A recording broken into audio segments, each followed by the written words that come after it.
Goeiemôre, ek is Frederik Pretorius en ons lees vanoggend uit Efesiërs 1 vers 4 tot 6.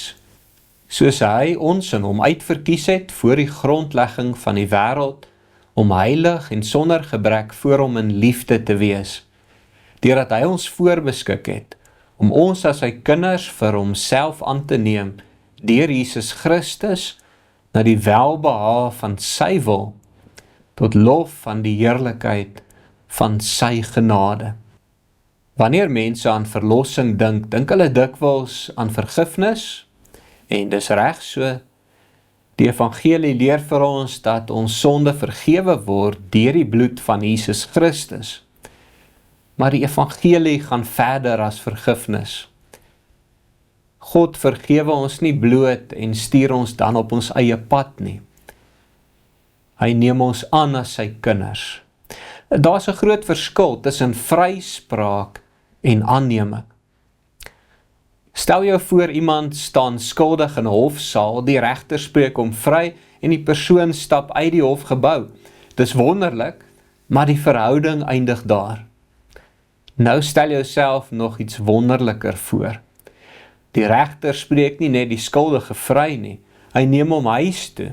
Hy gee vir hom sy familienaam, hy sit hom aan sy tafel, hy maak hom deel van sy gesin. Dit is wat God vir sy kinders doen. Deur Jesus Christus word ons nie net vergewe nie, ons word aangeneem. Die Bybel leer vir ons dat ons van nature nie kinders van God is nie. Ons is van hom vervreem, ons het ons eie pad geloop, ons het teen hom gerebelleer, ons het gelewe asof ons beter weet. En tog kom God in sy genade na ons toe. Nie omdat hy in ons iets besonders vind nie, nie omdat ons belovend lyk nie, nie omdat ons beter is as ander mense nie, maar omdat hy goed is. Dis die wonder van aannemende genade. God het nie gewag dat ons eers ons lewe uitsorteer nie. Hy het ons lief gekry terwyl ons nog sondaars was. Hy het ons nie aanvaar omdat ons reeds soos sy kinders opgetree het nie. Hy het ons aangeneem sodat ons kan leer om soos sy kinders te leef. Dit verander die hele manier waarop ons na die Christelike lewe kyk. Baie mense leef asof hulle elke dag moet bewys dat hulle deel van God se gesin verdien. Hulle leef in voortdurende onsekerheid. Het ek genoeg gedoen? Het ek genoeg geglo? Het ek genoeg gebid? Is God nog tevrede met my? Maar die evangelie sê iets anders.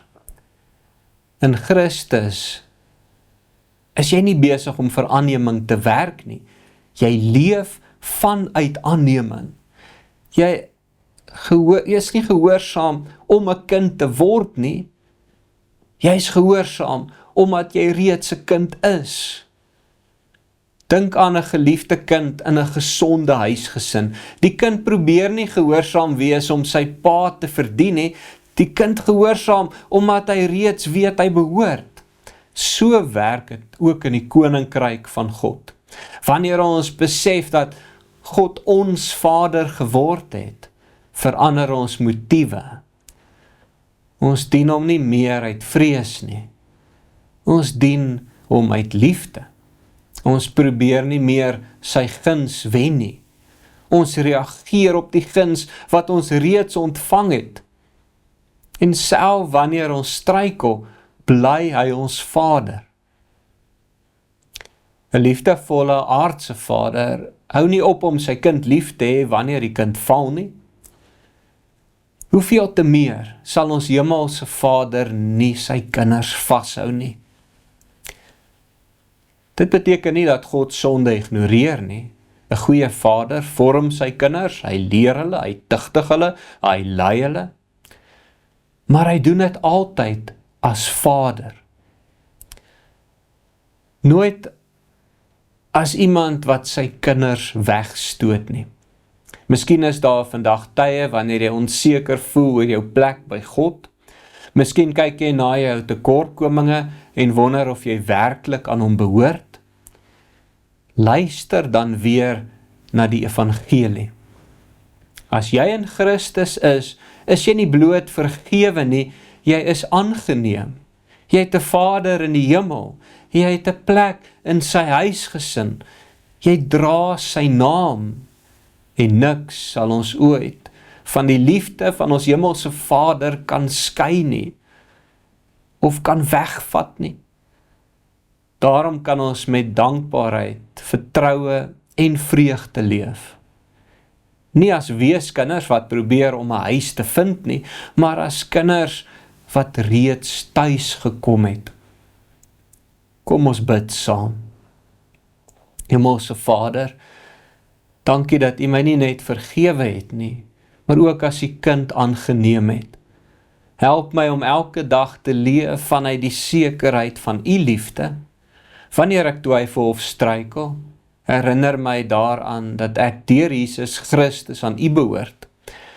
Laat my groei in liefde, gehoorsaamheid en dankbaarheid as lid van U huisgesin.